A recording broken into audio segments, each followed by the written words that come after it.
اہل بیت اطہار علیہ السلام کی عظمت پر درود بھیجیں. محمد و آل محمد.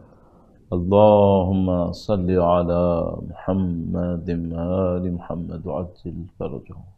فاتحہ. بسم اللہ الرحمن الرحیم. الحمد للہ رب العالمین الرحمن الرحیم مالک یوم الدین ایاک نعبد و ایاک نستعین اهدنا الصراط المستقیم صراط الذین انعمت علیہم غیر المغضوب علیہم ولا الضالین. وقت کے امام کے حضور ادائے احترام کے لیے، ان کے ظہور کی تعجیل کی دعا کے لیے، تمام مرحومین مومنین و مومنات جو دنیا سے رخصت ہوئے ان سب کی مغفرت کے لیے، جو زمین پہ تشریف فرما ہیں ان کی ہدایت کے لیے، انشاءاللہ امام کی نصرت کی راہ میں شہادت کے حصول کے لیے درود بھیجیں. محمد و آل محمد. اللہم صلی علی محمد و آل محمد وعجل فرجهم. اعوذ باللہ من الشیطان الرجیم. بسم اللہ الرحمن الرحیم. الحمد للہ رب العالمین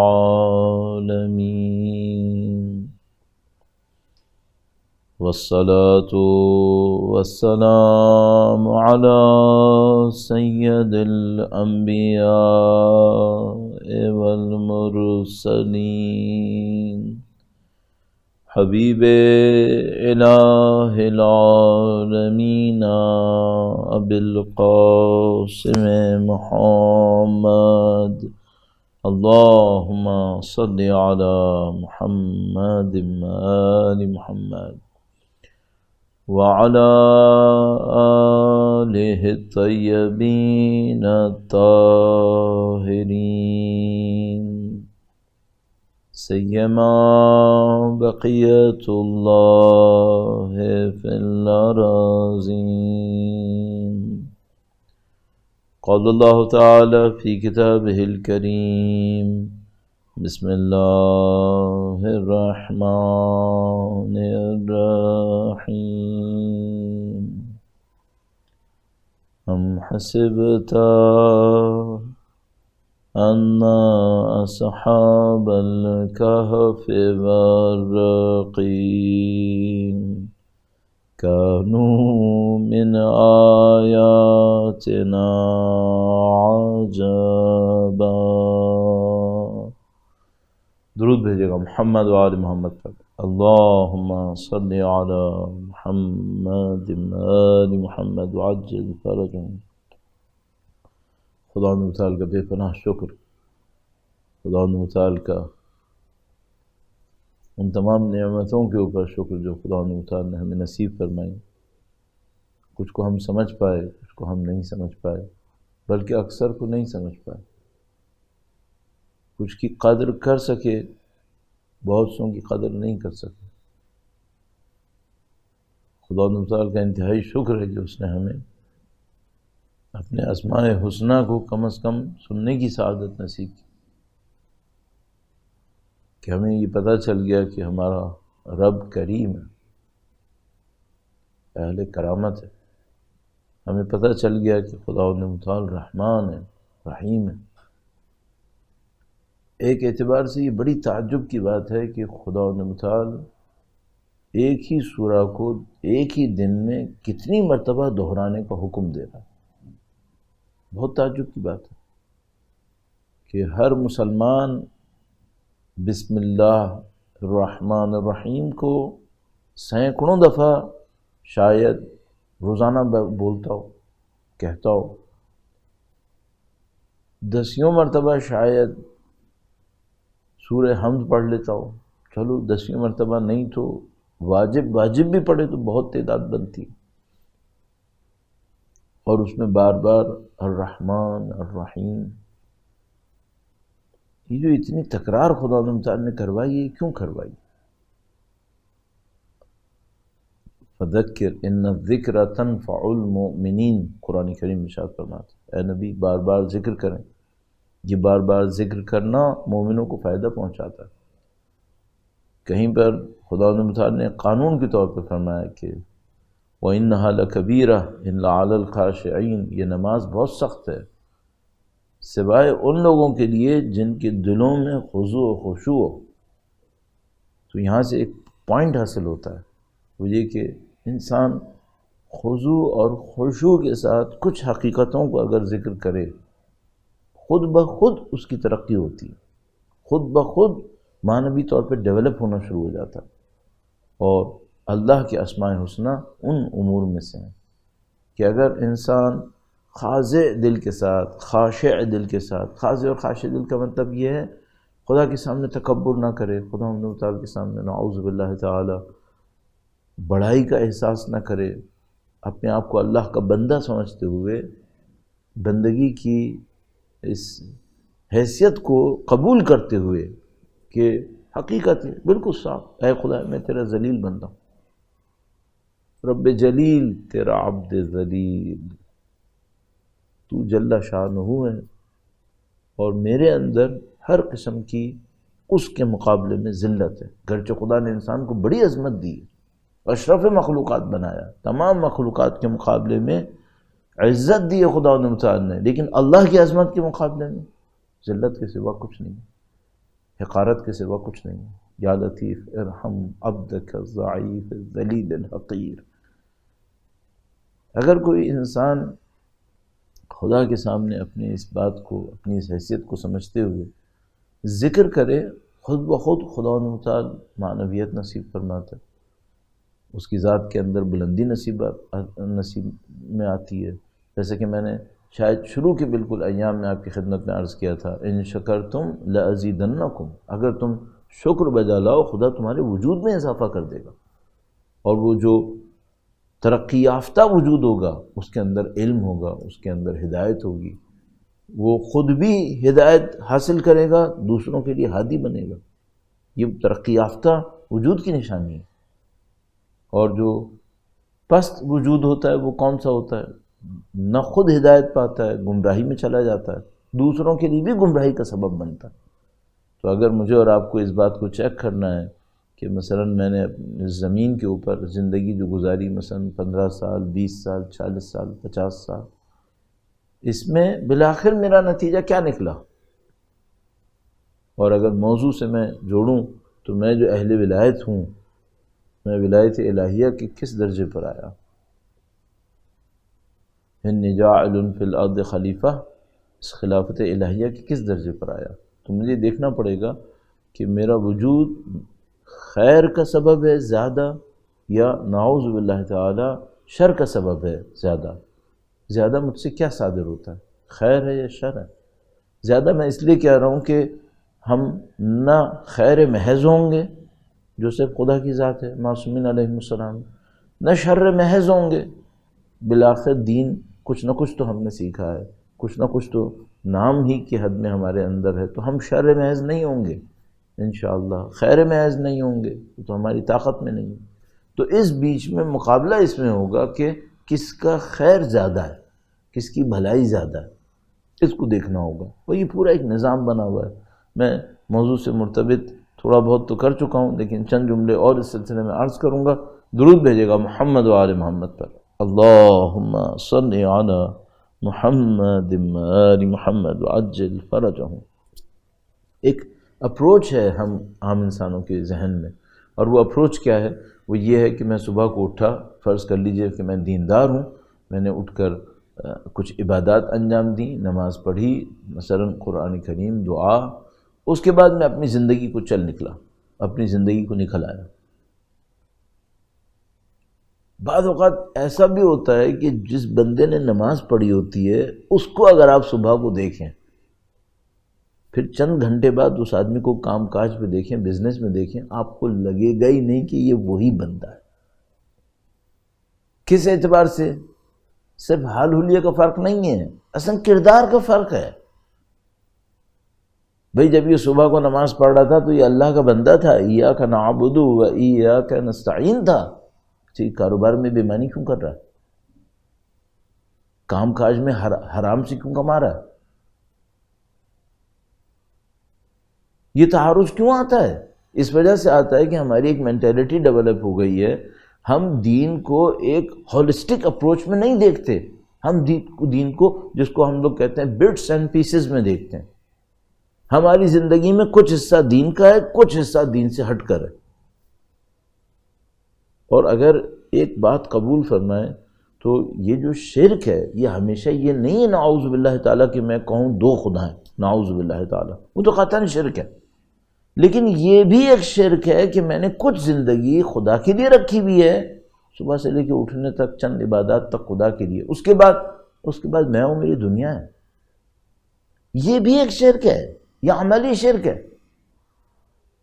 وہ نماز کس لیے پڑھی تھی؟ آخرت کے لیے۔ اب یہ جو بری حرکتیں ہو رہی ہیں کس کے لیے ہو رہی ہیں؟ یہ آخرت کے لیے ہو رہی ہیں؟ نہیں، اس کا آخرت سے کیا تعلق؟ یہ تو میری دنیا کا معاملہ ہے۔ تو تم نے دو خدا سمجھے ہوئے ہیں کیا؟ ایک خدا آخرت کا، ایک خدا دنیا کا، نعوذ باللہ تعالی۔ یہ جو ہم لوگ بعض اوقات مختلف مذاہب کا مذاق اڑاتے ہیں، مثلا کسی مذہب میں ہے کہ بھئی خیر کا ایک خدا ہے، شر کا ایک خدا ہے، جیسا کہ مشہور ہے کہ ایک کا نام یزداں ہے اور ایک کا نام اہریمن ہے، تو ہم کہتے ہیں بھئی یہ کیسے کہہ رہے ہیں کہ ایک خدا خیر کا ایک خدا شر کا؟ دنیا ساری خدا کی ہے، اگر خدا کی ہدایت پہ نہ کوئی چلے تو وہ شر ہوتا ہے، صحیح بات یہی ہے، لیکن یہی تو ہم بھی کر رہے ہیں، کچھ دیر خدا کی ہدایت پہ چلتے ہیں، خیر ہو گئی، اور پھر اس کے بعد اپنی مرضی۔ تو یہ کیا ہے پھر؟ یہ ٹائپ آف شرک ہے۔ اور جو خدا کا نظام ہے وہ کیا ہے؟ خدا کا نظام ایک مجموعی نظام ہے، اس میں پوری ایک زندگی ہے جو ایک پیٹرن کے اوپر چلانی ہوتی ہے، تب ہمیں کامیابی نصیب ہوتی ہے۔ لہذا عجیب و غریب واقعات آپ کو سننے میں آئیں گے، میں زیادہ وقت نہیں لوں گا آپ کا اس مقدمے کے اندر۔ وہ یہ کہ مثلا کوئی عابد و زاہد شخص تھا اور وہ عبادات کرتا تھا، نماز پڑھتا تھا بہت زیادہ، ایک موقع کے اوپر دیکھتا ہے پانی کی کمی ہے، پانی اس کے پاس بہت کم تھا، اور وہ پانی اتنا تھا کہ اس سے وہ اپنا وضو کر لے پینے کے علاوہ مثلا۔ تو ایک موقع پہ دیکھتا ہے کہ کوئی ایک جانور ہے، مثلا ایک بلی ہے جو مر رہی ہے بھوک سے، پیاس سے، تو وہ سوچتا ہے کہ بھائی میں اگر اس کو پانی پلا دوں تو میرا وضو جو ہے پھر مجھے وضو کے لیے پانی نہیں رہے گا، تو میں اپنی عبادات کے لیے پانی رکھتا ہوں، پانی اپنی عبادات کے لیے رکھ لیتا ہے۔ بعد میں خدا متعال کی طرف سے اس سے خطاب ہوتا ہے تمہاری عبادات قبول نہیں ہے۔ اصلا کیوں قبول نہیں ہے؟ تم نے کیوں رحم نہیں کیا؟ اس جانور پہ رحم کرتے، تم تیمم بھی کر سکتے تھے۔ اب اس بندے نے کیا سوچا ہوا تھا؟ اس بندے نے سوچا ہوا تھا عبادات کا ایک خدا ہے، یہ جانور کچھ اور ہے، نہیں اس کا بھی خدا ہے، وہی خدا ہے۔ تو میں اور آپ اپنی زندگی کے دو حصے نہیں بنا سکتے، چار حصے نہیں بنا سکتے۔ میں باہر لوگوں کے لیے تو خوش ہوں، اچھا ہوں، اور اپنے اہل خانہ کے لیے برا ہوں، یا نعوذ باللہ۔ اور الٹا کبھی کہ مثلا اہل خانہ کے لیے تو بہت اچھا آدمی ہوں، بہت اچھا سوچتا ہوں، پلاننگ کرتا ہوں، دوسروں کے لیے کچھ نہیں، درد نہیں ہے میرے دل کے اندر۔ ہم یہ نہیں کر سکتے۔ اگر ہم اہل ولایت ہیں اور خدا کی ولایت اور حاکمیت مطلق کو قبول کرتے ہیں تو اس کے سائے میں زندگی گزارنی ہوتی، اور جب اس کے سائے میں زندگی گزارتے ہیں تب خدا ہمیں یہ سعادت دیتا ہے کہ ہم اس کی اور اس کے دین کی اور اس کی حجت کی نصرت کریں۔ یہ آسان کام نہیں ہے۔ یہاں میں آ کر ایک جملہ اور عرض کرنا چاہ رہا ہوں آپ کی خدمت میں، درود بھیجے گا محمد و آل محمد پر، اللہم صلی علی محمد آل محمد وعجل فرجہم۔ اگر ہم تاریخ سے کچھ سیکھنے کی کوشش کریں تو بہت سادہ سے ایک پوائنٹ، اور وہ یہ ہے کہ بھائی یہ جو کربلا کے واقعے میں بہت سارے کوفیوں نے سید الشہداء کا ساتھ نہیں دیا، یہ عبادات میں برے لوگ نہیں تھے، یہ اہل بیت اطہار علیہ السلام کی چاہت میں ظاہری طور پر اتنے برے لوگ نہیں تھے۔ جب عبید اللہ ابن زیاد کی حکومت بنی ہوئی تھی، یا مثلا بنی امیہ کی حکومت قائم تھی کوفہ میں، تو انہوں نے بالآخر عالم بغاوت ان لوگوں نے بلند کیا تھا، ان لوگوں نے مخالفت کا پرچم بلند کیا۔ اور مثلا کبھی حضرت مسلم بن اوسجہ، کبھی ہانی ابن عروہ، اور کبھی دوسرے کوفے کے سرداروں کے گھروں میں جمع ہوتے تھے، مخفیانہ سٹنگز کرتے تھے، گیدرنگز کرتے تھے، لیٹر بھیجو امام کی طرف، سب اپنے اپنے لیٹر بھیجتے تھے۔ یہ لیٹر بھیجنا بھی سادہ کام نہیں تھا، اگر کسی کا خط پکڑا جاتا وہیں اس کی گردن اڑا دی جاتی۔ انہوں نے یہ سارے رسک لیے تھے، لیکن اینڈ ٹائم پر جا کر ایک آخری پوائنٹ پہ جا کے پتہ نہیں کیا مشکل ہوئی، اور وہ میں عرض کرنے کی کوشش کروں گا، پھر فیل ہو گئے۔ یہ کیا معاملہ ہے؟ کیوں ایسا ہوا؟ بھئی فیل ہونا تھا، شروع سے فیل ہوتے، پہلے کیوں رسک لیے تھے؟ اچھا، جب یہ رسک لے رہے تھے تب ان کو جو مخلصین سید الشہداء تھے وہ بار بار کہہ رہے تھے کہ دیکھو تم یہ صرف یہ نہیں سوچنا کہ ہم نے صرف خط لکھنا ہے، نیچے نام لکھنا ہے، یہ خط اور یہ نام لکھنا بیعت ہے، اور اس بیعت کے بعد کیا ہوگا؟ شاید تمہاری جان جائے گی اس کے اندر۔ خوب بتایا تھا، سمجھایا تھا۔ آپ لوگوں نے، بعض لوگوں نے ٹی وی سیریلز وغیرہ دیکھی ہوں گی، تو اس کے اندر آپ نے دیکھا ہوگا کہ کوفہ کے سردار ان کو بار بار سمجھاتے تھے۔ تو تاریخ میں ہے ہمارے پاس، چاہے سیریل میں نہ بھی ہو، ویسے میں نے خود نہیں دیکھی کبھی، تو اگر نہ بھی ہو ان ٹیلی ویژن سیریلز کے اندر، تاریخ میں تو ہے کہ وہ سردار بار بار سمجھاتے تھے کہ دیکھو تم یہ جو امام کو بلا رہی ہے یہ کہاں پہنچے گی بات، صحیح ہے، یہ کیوں ایسا ہوا؟ تو مجھے ایک بات سمجھ میں آتی ہے یہاں پہ، اور مجھے لگ رہا ہے یہ امپورٹنٹ بات ہے۔ وہ امپورٹنٹ بات کیا ہے؟ وہ یہ کہ انسان اپنی کچھ خرابیوں کے ساتھ ایک جگہ تک موو کر سکتا ہے۔ یہ جو آخری چند میٹرز ہوتے ہیں، آخری چند بعض اوقات انچز ہوتے ہیں، یہ بہت اہم ہوتے ہیں۔ میں اس کی ایک مثال اچھی تو نہیں لگ رہی، میرے ذہن میں آ رہی ہے، تو میں ایک عوامی سی ایک مثال عرض کروں گا، اور اگر کسی کو بری لگے تو معذرت چاہتا ہوں۔ درود بھیجے گا محمد و آل محمد پر، اللہم صلی علی محمد آل محمد وعجل فرجہ۔ یہ جو مقابلے ہوتے ہیں، دنیا کے بڑے بڑے مقابلے، مثلا ٹریک اینڈ فیلڈ کے ہوتے ہیں، ایتھلیٹکس وغیرہ کے ہوتے ہیں، ان میں جو لوگ چیمپئن ہوتے ہیں، اور جو لوگ مثال کے طور پر 10 آدمی مقابلے میں آئے، ایک آدمی جناب گولڈ میڈلسٹ ہو گیا، باقی جو تھے وہ پیچھے رہ گئے، تو پہلے اور 8ویں کے درمیان کوئی زمین آسمان کا فرق نہیں ہوتا۔ پہلے اور 7ویں کے درمیان، پہلے اور چوتھے کے درمیان، اس کو میڈل ملا ہے گولڈ، بعد میں مثال کے طور پر سلور اور کچھ اور مل گیا، اور چوتھے کو کچھ نہیں ملا، تو تیسرے اور چوتھے میں کتنا فرق تھا؟ ایک کو میڈل ملا، ایک کو نہیں ملا، بہت تھوڑا سا ہوتا۔ لیکن جو بہت تھوڑا سا فرق ہوتا ہے، یہ انسانی طاقت کا ایک اینڈ ریزلٹ ہوتا ہے۔ تو مثال کے طور پر اگر کوئی اولمپکس کے اندر جائے تو بعض اوقات جو ڈفرینسز ہوتے ہیں ٹریک اینڈ فیلڈ وغیرہ کے اندر، یہ مائکرو سیکنڈز کے ہوتے ہیں۔ تو انسان کوئی سوچا بھئی یہ 1 سیکنڈ تیز نہیں کر سکتا تھا، وہ پہلے اتنی طاقت لگا چکا تھا کہ اس آخری 1 سیکنڈ کو تیز کرنے کے لیے پتہ نہیں کتنی طاقت چاہیے تھی، نہیں کر سکتا تھا پھر وہ۔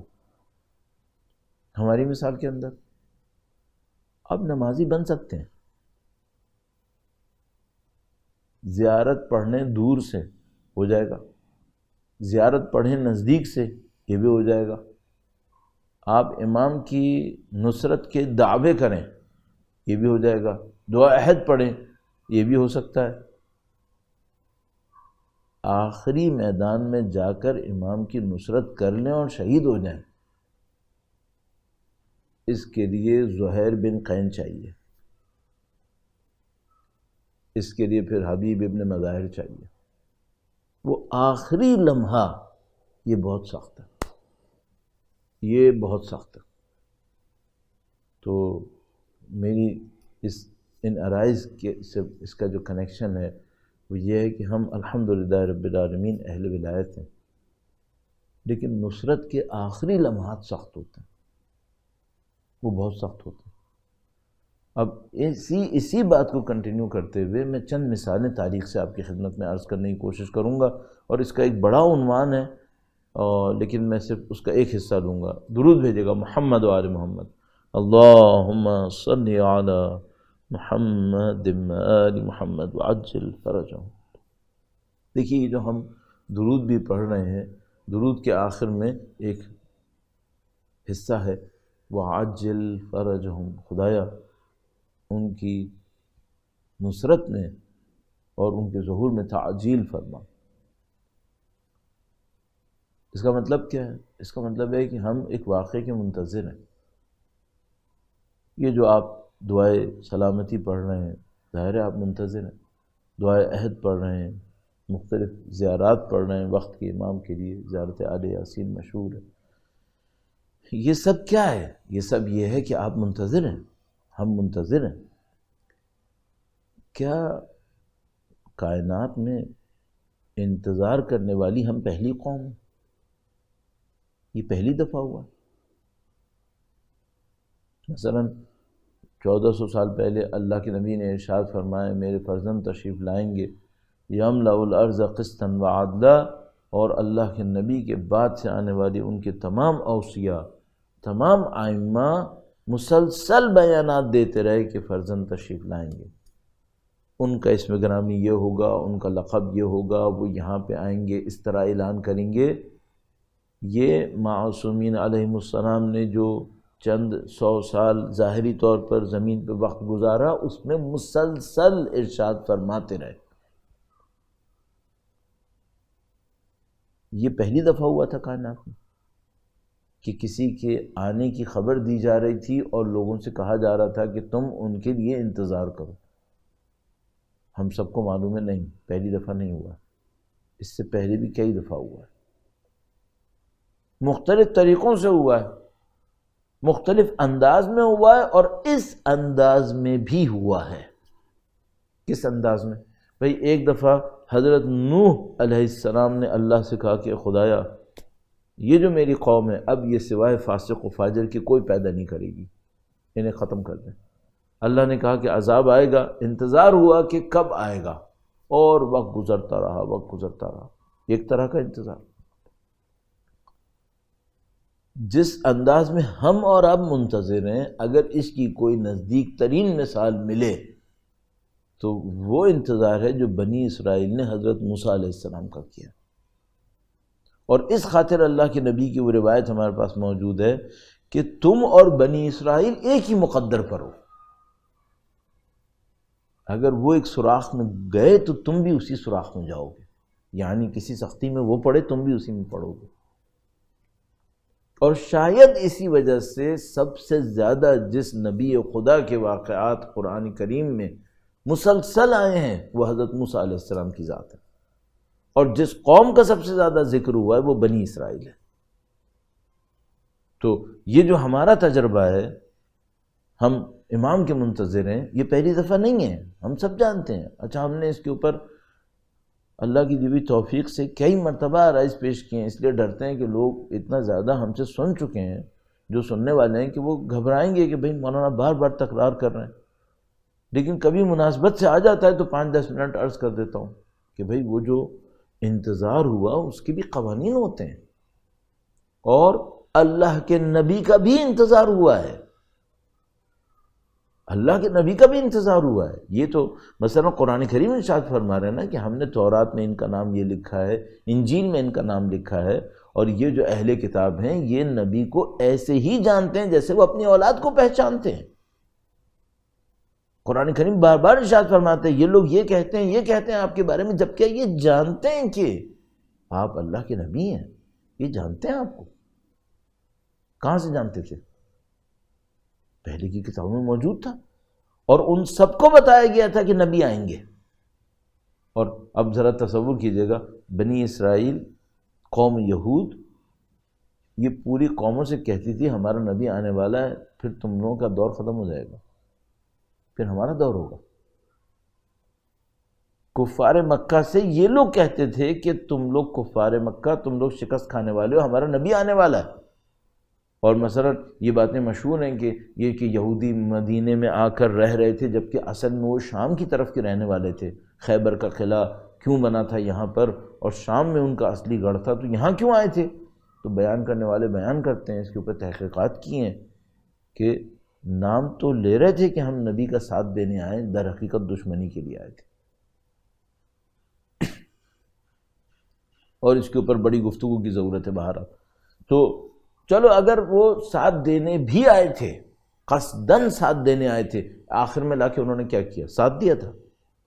قرآن کریم فرماتا ہے سب سے زیادہ دشمنی جہاں سے تم پاؤ گے وہ یہ لوگ ہیں. تو یہ تو ساتھ دے رہے تھے، یہ تو ساتھ دینے کے نام پہ آئے تھے.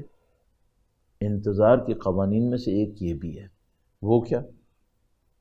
انتظار کا مدعی عین ٹائم پر سب سے بڑا دشمن بنا. البتہ ایک انتظار کا مدعی وہ بھی تھا جو سب سے بڑا ناصر بنا، وہ حضرت سلمان فارسی تھے. وہ بھی انتظار میں یہاں تک آئے تھے.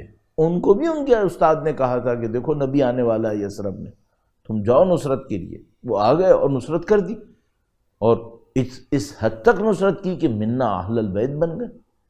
اور ایک وہ نصرت کا دعوے دار تھا قوم یہود اور قوم بنی اسرائیل کا کہ وہ تھا وہیں پر جہاں نبی آئے، لیکن بجائے ساتھ دینے کے سب سے بڑا دشمن بن گیا. آپ کے ذہن میں ہے نا، میں نے عرض کیا تھا کہ مقام پر ہونا کافی نہیں ہے، پرائرٹیز دیکھنی پڑتی ہیں. حضرت سلمان فارسی کی پرائرٹی یہی تھی کہ میں نے ساتھ دینا ہے. وہ جو قوم یہود تھی اس کی پرائرٹی کیا تھی؟ ہمیں قوم کا ساتھ دینا ہے، نبی کا نہیں. تو اگر قوم نبی کے مخالف ہو گئی تو قوم کا ساتھ دے دیا. کوفیوں کی پرائرٹی کیا تھی؟ یہی پرائرٹی تھی، سردار کا ساتھ دینا.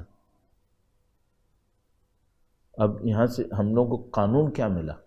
ہمیں قانون یہ ملا کہ عزیزان محترم، ساتھ دینے کے جو آخری چند انچ ہوتے ہیں یہ بہت بھاری ہوتے ہیں. کیوں؟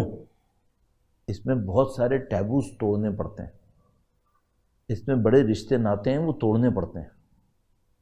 اگر حضرت سلمان فارسی جہاں اصفہان میں رہ رہے تھے، جہاں اپنے قوم قبیلے کے درمیان رہ رہے تھے، اس سے رشتہ ناتا نہ توڑتے تو اہل بیت میں نہیں آتے. پھر اگر حضرت ابو ذر غفاری ربضہ کا صحرا چھوڑ کے نہ آتے تو رسول خدا کے سب سے سچے صحابی نہ بنتے. اگر بلال حبشی وہ جرأت نہ دکھاتے کہ وہ یہ کہیں کہ میں اس مسلمان کے اوپر کوڑا نہیں اٹھاؤں گا چاہے تم مجھے مار مار کے ختم کر دو، تو وہ پھر معزن رسول نہیں بنتے. یہ جو آخری انچ طے کرنے ہوتے ہیں یہ سب سے سخت ہوتے ہیں، اور یہ وہ جگہ ہوتی ہے جہاں پر انسان آزما لیے جاتے ہیں. ہنالک ابتلی المؤمنون، یہ وہ جگہ ہوتی ہے جہاں مومنین کے امتحان ہوتے ہیں. زلزلوا زلزالا شدیدا، شدید طریقے سے زلزلے میں آ جاتے ہیں، ہلا دیے جاتے ہیں انسان. اور ہمارے پاس روایت میں مشہور روایت ہے اور مستند روایات میں سے کہ فرمائے کہ تم لوگ غیبت کے زمانے میں اس حب اہل بیت کے امتحان میں چھان دیے جاؤ گے. اور کتنی روایات اس مطلب کے اوپر ہیں، چھان دیے جاؤ گے. کیا مطلب چھان دیے جاؤ گے؟ یعنی کوئی اس وجہ سے امام کی نصرت کرنے سے رہ جائے گا نعوذ باللہ تعالی کہ مال کی محبت نہیں چھوڑ پائے گا. کوئی اس وجہ سے رہ جائے گا کہ اولاد کی محبت نہیں چھوڑ پائے گا. کوئی اس وجہ سے رہ جائے گا نعوذ باللہ تعالی کہ وہ مثلا اپنے قوم قبیلے کی محبت تعلق نہیں چھوڑ پائے گا. تو عزیزان محترم، آپ اور میں جو اہل ولایت ہیں، اور آپ اور میں جس نے اپنی آنکھوں کو اس بات کے اوپر جوڑا ہوا ہے کہ ہمارے امام آئیں گے ہم ان کا ساتھ دیں گے، یہ آخری انچ کیسے پورے ہوں گے؟ یہ آخری مرحلے کیسے پورے ہوں گے؟ چلیے میں آخری کیوں کہہ رہا ہوں، میرے جیسا تو نہیں معلوم آخری سے پہلے کہاں رکا ہوا ہوگا، مجھے نہیں معلوم. لیکن اگر میں یہ کہوں کہ سب صحیح ہو گیا، سب صحیح ہو گیا، بس امام آئیں گے اور میں ان کا ساتھ دے دوں گا، جو یہ جملہ بھی بہت سخت ہے. یہ بہت جرأت چاہیے یہ کہنے کے لیے کہ نہیں میرا سب کچھ صحیح ہے. انسان تھوڑا سا اپنا جائزہ لے تو اسے پتہ چل جاتا ہے کتنا صحیح ہے. تو اگر کہے بھی کہ ہاں سب کچھ صحیح ہے تو پھر یہ جو آگے کے چند مرحلے یہ کیسے پورے ہوتے ہیں؟ اب یہاں پہ ایک پوائنٹ ہے، بہت امپورٹنٹ پوائنٹ، جو مجھے آپ کی خدمت میں عرض کرنا ہے. اور ہماری آرائز کے ظاہر ہے کہ اب ایام آخری ایام کی طرف ہیں، اور گویا اب تو ہم اختتام کی طرف اس کو لے جاتے ہوئے ایک انتہائی اہم پوائنٹ عرض کریں گے. درود بھیجے گا محمد و آل محمد پر. اللہم صلی علی محمد و آل محمد وعجل فرجہم.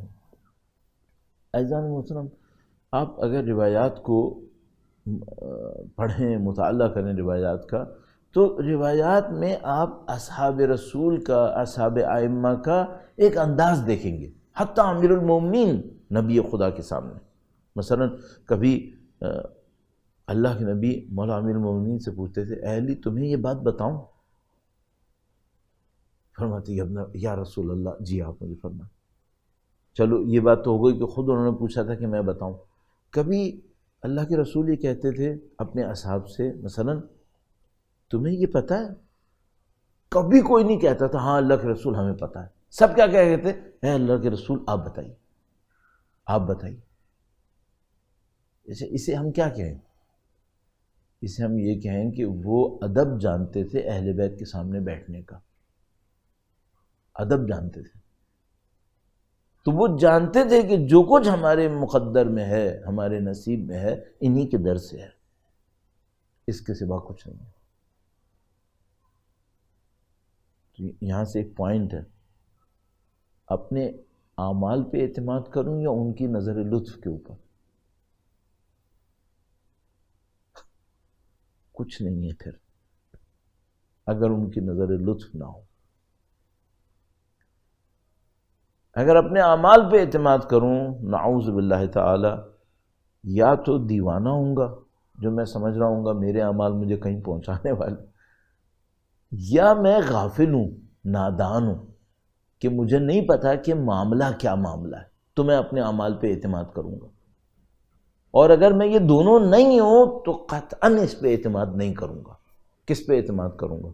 ان کی نظر لطف کے اوپر، کہ مولا آپ ہی کرم کریں گے تو یہ معاملہ طے ہو پائے گا، ہم کسی قابل نہیں ہیں۔ اس کو میں ایک انداز میں آپ کی خدمت میں عرض کروں گا، اور اس کو ایک زندگی گزارنے کے ایک راستے کے طور پہ عرض کرنے کی کوشش کروں گا۔ اللہ توفیق نصیب فرمائے۔ درود بھیجے گا محمد و آل محمد پر۔ اللہم صلی علی محمد و آل محمد وعجل فرجہم۔ تو میں اس کو سمرائز کرنے کی طرف لے کے جاتا ہوں۔ معاملہ کیا ہے؟ معاملہ یہ ہے کہ کچھ چیزیں ہوتی ہیں ایک قانون کے تحت چل رہی ہوتی ہیں۔ ایک آدمی بیمار ہوا، اسے کوئی دوائی دی گئی، وہ دوائی ہو گئی، معاملہ ختم ہو گیا۔ ایک آدمی بیمار ہوا، ڈائگنوس ہی نہیں ہو کے دے رہا ہے کہ بیماری کیا ہے، اور حالت خراب ہوتی چلی جا رہی، خراب ہوتی چلی جا رہی۔ ایک موقع کے اوپر مثال کے طور پر وہ اتنا خراب ہو جاتی ہے کہ آدمی بے بس ہو جاتا، اور وہ جان لیتا ہے کہ بھائی یہ ڈاکٹروں کی بس کا رہا نہیں ہے، اب یہ دوائیوں سے حل ہونے والا نہیں ہے۔ تو وہ جو قدیم زمانے میں ہمارے ہاں محاورتاً کہتے تھے کہ بھائی معاملہ اب دوائی کا نہیں ہے، اب صرف دعا کا ہے، اب صرف دعا ہی کر سکتی ہے اپنا کام۔ اچھا، یہ جملہ بھی ایک لحاظ سے صحیح نہیں ہے۔ جب دوائی بھی کام کرتی ہے تب بھی دعا کام کرتی ہے۔ حقیقت یہ ہے، اللہ کے نظام سے ہٹ کے تو دوائی کام نہیں کرتی، وہ اللہ کے نظام میں رہ کے ہی کام کرتی ہے۔ تو ہر چیز کے پیچھے در حقیقت وہی خدائی کنیکشن ہوتا ہے جو کام کرتا ہے۔ تو لیکن یہ بھی اللہ کا حکم ہے کہ اسباب فراہم کرو۔ تو ایسا نہیں ہے کہ دعا کام کرے گی اور آپ اسباب چھوڑ دیں، نہیں، دونوں کو لے کے چلو۔ لیکن وہ آخری پوائنٹس کے لیے کیا کروں؟ اس کا تو مجھے یہ بھی نہیں پتا کہ وہ آخری پوائنٹ میں کامیابی ہوتی کیسے۔ تو پھر میں یہاں پہ ایک پوائنٹ پکڑتا ہوں، وہ کیا؟ مجھے خدا سے کوئی خاص پناہ چاہیے، مجھے خدا سے کوئی خاص توفیق چاہیے۔ اس کو ہم لوگ عام زبان میں کہتے ہیں نظر لطف، ایک خاص عنایت۔ آپ کہیں گے بات بہت چھوٹی تھی، لیکن عزیزو یہ بات ہی ڈسٹنگوشنگ فیکٹر ہے۔ کریٹیکل ٹائم پر اسی سے جان چھوٹتی ہے، ورنہ انسان اپنی بیس پہ نہیں جا پاتا۔ بھائی اپنی بیس پہ جا کر ایک جگہ پہنچتا ہے انسان، اور وہاں جب بات ہڈی پہ پہنچتی ہے تو انسان تھک جاتا ہے، وہ کہتا ہے بس معاملہ ختم کرو۔ اب یہاں پہ ایک خاص نظر لطف چاہیے ہوتی ہے جو انسان کو حق کے راستے کے اوپر باقی رکھے۔ اور نصرت اہل بیت اطہار میں یہ معاملہ بار بار آیا ہے، بار بار آیا کہ ہمیں ان کی طرف سے ایک عنایت چاہیے۔ اب یہاں پہ جب آپ آتے ہیں نا تو پھر پیور اسپریچول ڈائمنشن آوان و انصار کے لیے کھل جاتا ہے۔ اگر آپ اہل ولایت ہیں اور آپ نصرت امام کرنا چاہتے ہیں، آپ کی اسپریچولیٹی کا اسٹیٹس کیا ہے، آپ کی معنویت کا مقام کیا ہے، یہ فیصلہ کن ہے، اس سے فیصلہ ہونا ہے۔ اور وہ جو معنویت کا مقام ہے، ایک لحاظ سے بہت آسان، ایک لحاظ سے انتہائی مشکل۔ ایک واقعہ آپ نے شاید بچپن سے سنا ہوگا، میں اس کو عرض کرتے ہوئے اپنی بات کو اختتام کروں گا۔ درود بھیجے گا محمد و آل محمد پر۔ اللہم صلی علی محمد آل محمد وعجل فرجهم. بیان کرتے ہیں جیسا کہ ایک واقعے کے اندر آپ نے بھی سنا ہوگا کہ حضرت موسیٰ علیہ السلام نے خداوند متعال سے کہا کہ خدا جنت میں میرا ہمسایہ کون ہے، کون جنت میں میرا ہم نشین ہے؟ تو خداوند متعال نے ایک بندے کے پاس بھیجا اور کہا یہ تمہارا ہم نشین ہے. حضرت موسیٰ علیہ السلام نے دیکھا قصائی ہے، پیشے میں قصائی ہے، اور خداوند متعال فرما رہا ہے کہ یہ حضرت موسیٰ علیہ السلام جیسے نبی کا ہم نشین ہے. اب حضرت موسیٰ علیہ السلام دیکھ رہے ہیں کہ اس بندے کے اندر کیا بات ہے کہ یہ ہم نشین ہے. تو میں زیادہ آپ کا وقت نہیں لوں گا. قصہ مختصر کیا ہے، اپنی ماں کا ایسا خیال کرتا ہے کہ جو بہت مشکل کام ہے، بہت مشکل کام ہے، اس کی تفصیلات میں نہیں عرض کر پا رہا. تو جب وہ اپنی ماں کا اتنا خیال کرتا ہے اور ماں بالکل بے بس اس کے ہاتھ میں، تو ماں بڑبڑا کر، آواز بھی نہیں نکلتی، اپنے زبان ہلا کر اسے ایک دعا دے رہی ہے. وہ دعا کیا ہے؟ وہ دعا یہ ہے کہ خدا تجھے نبی کا ہمسایہ بنائے جنت میں. یہ خدا کو پسند آیا، یہ خدا کو پسند آیا، یہ خدا نے قبول کر لیا. اب بتائیے مشکل ہے یا آسان ہے؟ اگر آپ کو میں یہ کہوں کہ آپ کو نجف جانا ہے، قم جانا ہے، 15 سال پڑھنا ہے کتابیں، وہ بھی ایک راستہ ہے، بالکل راستہ ہے، کوئی ڈاؤٹ نہیں ہے اس کے اندر. تو لیکن وہ مشکل راستہ ہے مثلا، اور اس میں بھی باٹم لائن میں جا کے یہیں پہنچیں گے کہ ان کی نظر لطف نصیب ہو جائے. ایک اور یہ بھی راستہ ہے، آپ زندگی گزاریے، شاید وہ بات نہ آئے، نجف جائیں، قم جائیں، عبادات، زہد، علم، تقوی، پرہیزگاری، وہ جو قصائی ہے وہ تو کہیں نہیں گیا، وہ تو اپنا کام کر رہا ہے، لیکن اس کے اندر ایک پرہیزگاری اندر چھپی ہوئی ہے. آپ دنیا میں کہیں پہ بھی رہیں، میں خود پاکستان سے باہر نہیں رہا ہوں کبھی مستقل، تو میں اس کے چیلنج میں آنا بھی نہیں چاہتا، کیونکہ میں اس کو بہت بڑا چیلنج سمجھتا ہوں. اس کا ایک ہدف ہونا چاہیے، مقصد ہونا چاہیے بہرحال.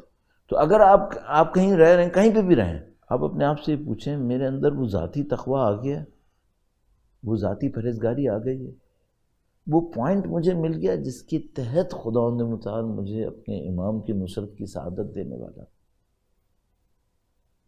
اور میں نے بہت آپ کا وقت لیا، بس آخر میں یہ 2-3 جملے اور عرض کرتا چلوں کہ عملاً جو بات ثابت ہے، جو پریکٹیکل ایگزامپل سے ثابت ہے، وہ یہ کہ ایک حرام نگاہ انسان کو شہادت سے محروم کر سکتی ہے. ایک حرام نگاہ، ایک غلط کام، تھوڑی سی بے ایمانی شہادت کے درجے سے دور کر سکتی ہے. یہ مشکل ہے، تو یہ کام مشکل ہے، ان کی خاص نظر لطف نصیب ہو جائے پھر آسان ہو جائے.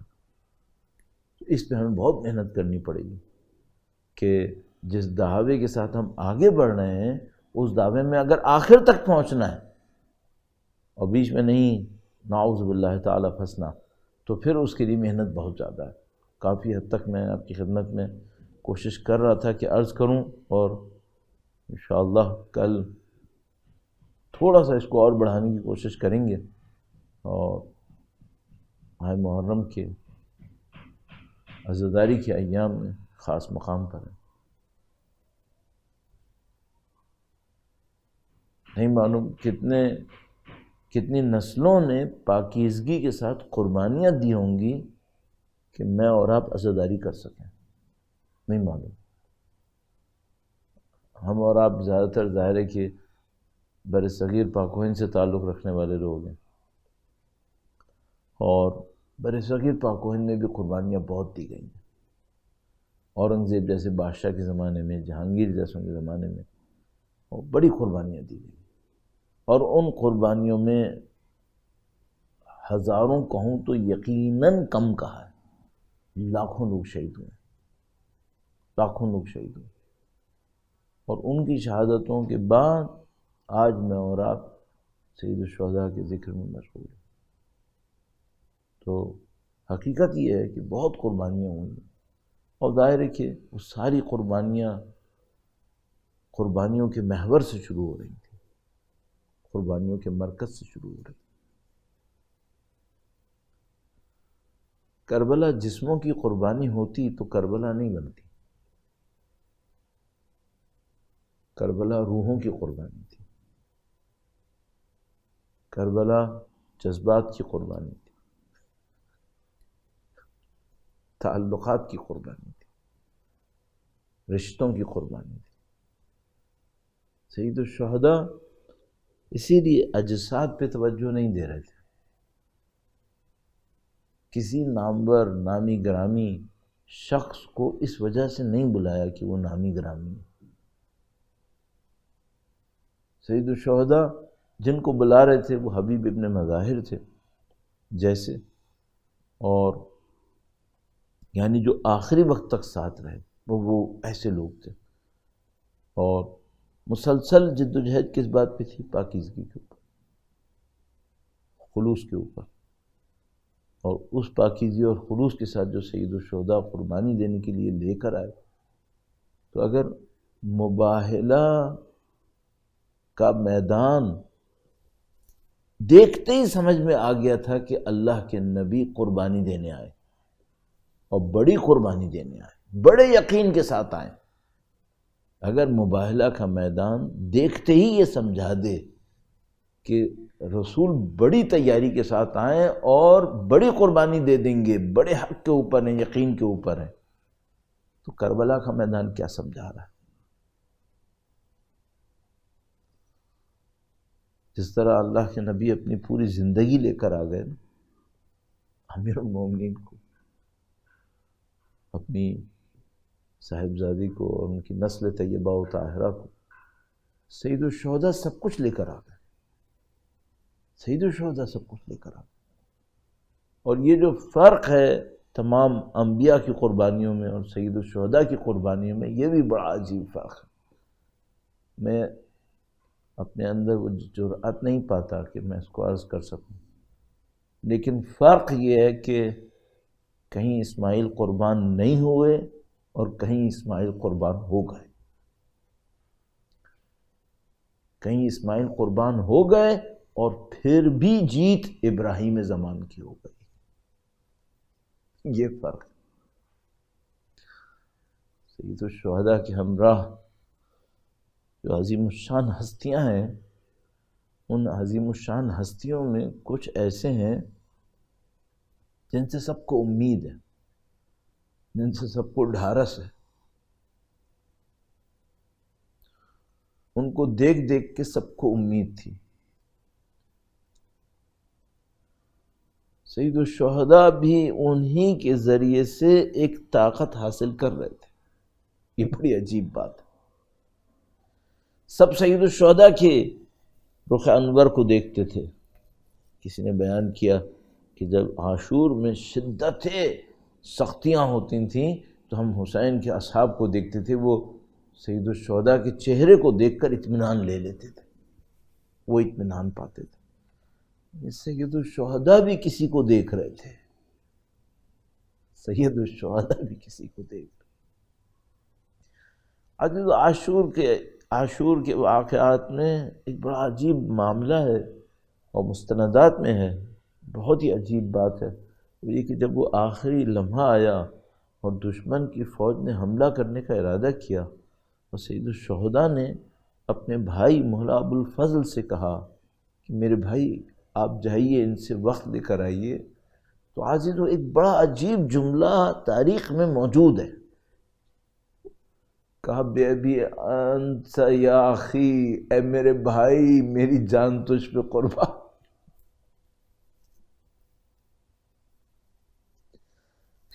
یہ کون ہے مولا ابو الفضل؟ یہ کیا مقام ہے؟ سید الشہداء ایسے اپنے بھائی کو یاد کرتے تھے،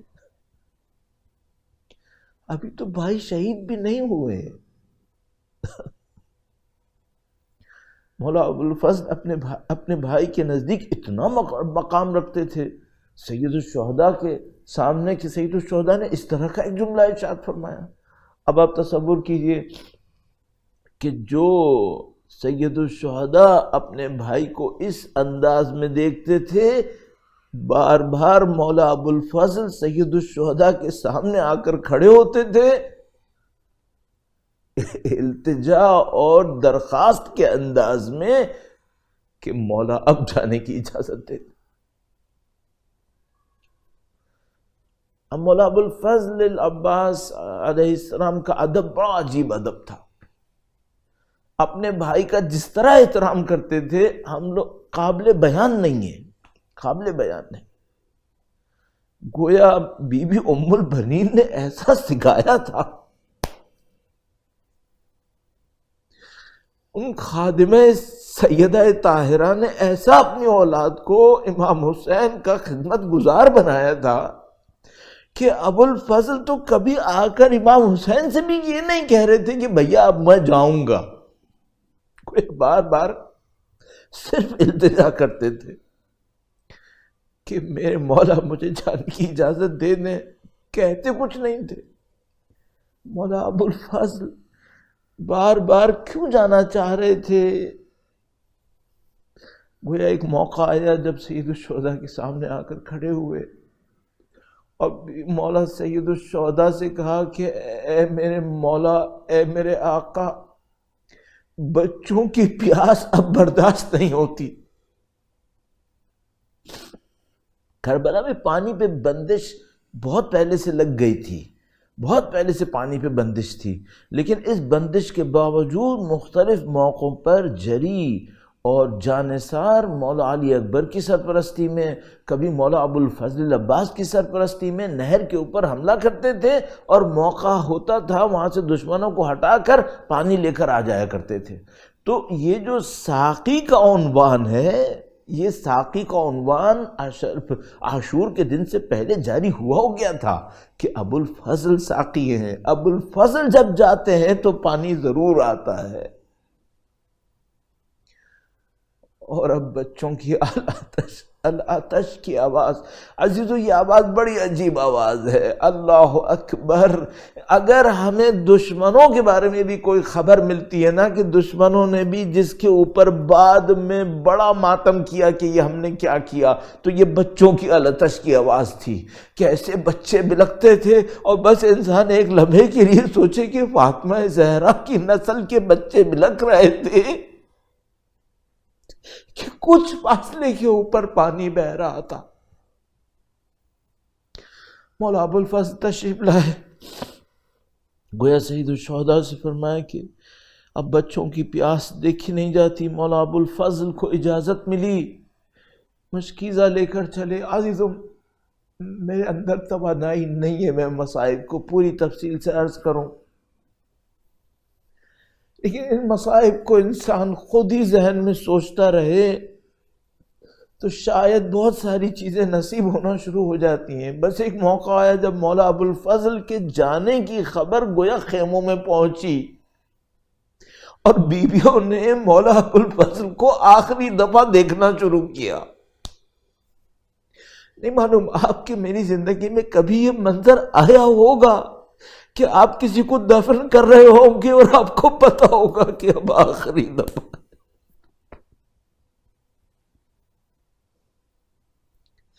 اللہ اکبر، بیویوں پہ وہ لمحہ آ گیا جب مولا ابو الفضل آئے اور سب کو پتا تھا کہ اب آخری دفعہ ہے، آخری مرتبہ ہے۔ گویا بی بی زینب سلام اللہ علیہا نے یہ ارشاد فرمایا کہ بھیا اب مجھے پتا چلا کہ میرے بازوں میں رسی بندھے گی، اب نظر آ گیا۔ جب تک تیرا جیسا بھائی تھا کسی میں جرأت نہیں تھی، اب جب تو گیا اور پھر اس کے بعد جو ہوگا تو میرے بازوں میں رسیاں بندھے گی۔ مجھے نہیں معلوم مولا ابو الفضل کتنا بوجھ لے کر نہر کی طرف گئے ہوں گے، بچوں کی آوازیں آ رہی ہوں گی، بیویوں کے الوداع کہنے کی آوازیں آ رہی ہوں گی، ان کو پتا ہوگا کہ میرا مولا بھی آرام سے خیمے میں نہیں بیٹھا۔ یہ جو ہمارے پاس روایت ہے کہ ابو الفضل کا پرچم علم ہلا اور امام حسین کا دل دھڑکا، تو اس کا مطلب کیا ہے؟ اس کا مطلب ہے مولا امام حسین ابو الفضل کو دیکھے جا رہے تھے کہ میرا بھائی کہاں جا رہا ہے۔ مولا ابو الفضل تشریف لائے نہر القمہ کے اوپر، علی کا بیٹا، کیسے کوئی راستہ روک سکتا تھا؟ اور وہ مولا اب نہر کے کناروں تک پہنچ گئے اور مشکیزہ ہاتھ میں ہے، کب کے پیاسے ہیں، کب کی حالت ہے، اور پانی تک پہنچ گئے۔ وہ جرار، وہ کرار کا بیٹا کرار، مشکیزہ کو پانی سے بھرا، اور ایک موقع کے اوپر گویا پوری دنیا کے سامنے وفا عباس کو ثابت کرنے کے لیے چلو میں پانی لیا، پانی کو منہ کے نزدیک لائے، پانی کو دیکھا اور پانی کو دوبارہ زمین پہ مارا، اور ایک شعر پڑھا کہ اے میرے نفس، کیسے تو برداشت کرے گا کہ تو پانی پیے اور حسین پیاسا ہو؟ میں یہ برداشت نہیں کر سکتا کہ میں پانی پیوں اور میرا مولا پیاسا ہو اور میری بچے پیاسے ہوں، سید الشہداء کی اولاد پیاسی اور ابو الفضل پانی پیے۔ یہ ام البنین نے نہیں سکھایا، ام البنین نے ہمیں پیاسا رہنا سکھایا تھا، ہمیں اپنے بھائی کا ساتھ دینا سکھایا ہے، اپنے مولا کا ساتھ دینا سکھایا ہے۔ بس وفا کا وہ مجسم پیکر پانی سے باہر آئے اور اب اپنے خیمے کی طرف بڑھنے کا ارادہ ہے۔ عزیزو، کبھی کبھی میں جملہ سوچتا ہوں کہ بعض اوقات پوری زندگی کا مقصد بہت چھوٹا ہو جاتا ہے، کوئی بہت بڑا کام سامنے ہوتا ہے تو لگتا ہے زندگی کا مقصد بس یہی ہے۔ تو اگر مجھے سمجھ میں یہ آ رہا ہے کہ جب مولا ابو الفضل سے نہر سے نکلے تو زندگی کا مقصد بس اتنا تھا کہ پانی بچوں کے ہونٹوں تک پہنچ جائے۔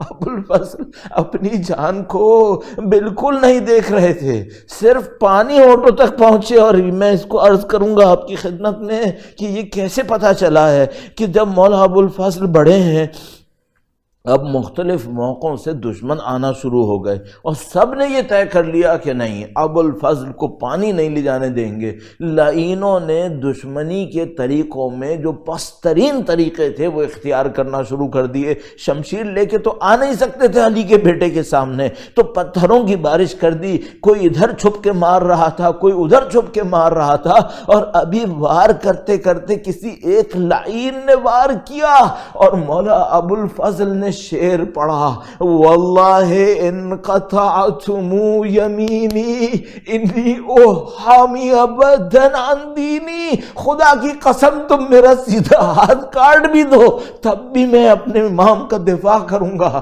گویا ایک ہاتھ جا چکا، اب تھوڑے دور اور آگے بڑھے، پھر ایک اور ضرب لگی اور مولا ابو الفضل نے گویا مشکیزہ کو دانتوں میں سنبھال لیا، اور اب اس طرح سے ہونا شروع ہوا کہ چاروں طرف سے تیر کی بارش ہونا شروع ہو گئی۔ مولا ابو الفضل کا جسم ڈھال بن گیا، ہر طرف سے تیروں کو اپنے اوپر لیتا رہا۔ کبھی پہلو بدلتے تھے کہ میرے پہلوؤں میں تیر لگے، مشکیزہ کو نہ لگے، کبھی اس پہلو سے کبھی اس پہلو سے، یہاں تک کہ تیروں کی بارش میں کہیں مشکیزہ کھل گئی، ایک تیر مشکیزہ کو بھی لگا۔ اب مولا ابو الفضل بغیر پانی کے غیرت مند کیسے پہنچے اپنے مولا کے پاس، ان پیاسے بچوں کے پاس؟ تو یہ غیرت کا پیکر اپنے زلجھنا کو اشارہ کرتا ہے کہ دوبارہ نہر کی طرف جانا ہے، اب دوبارہ پانی لانا ہے۔ ارے مولا کٹے ہوئے ہاتھوں سے پورے پہلوؤں میں تیر لگے ہوئے ہیں میرے مولا، اب بھی پانی لانا ہے۔ عباس کی زندگی کا مقصد یہی بن گیا تھا، اب پانی لانا ہے اور کچھ نہیں ہے۔ بس کچھ اور آگے گئے، بس وہ گور سے گھران لگا اور مولا ابو الفضل کا وجود مقدس زلجھنا سے نیچے آیا۔ عزیزو، یہ عشق کے عجیب مراحل ہیں۔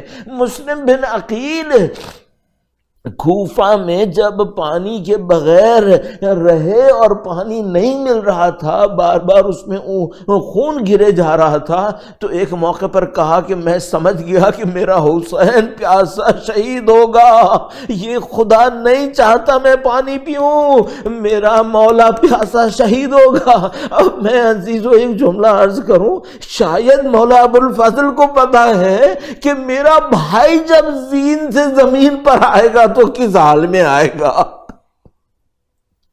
اب مولا ہے اور جسم ہے جو تیروں سے چھلنی ہے۔ یہ لمحہ کتنا سخت لمحہ تھا۔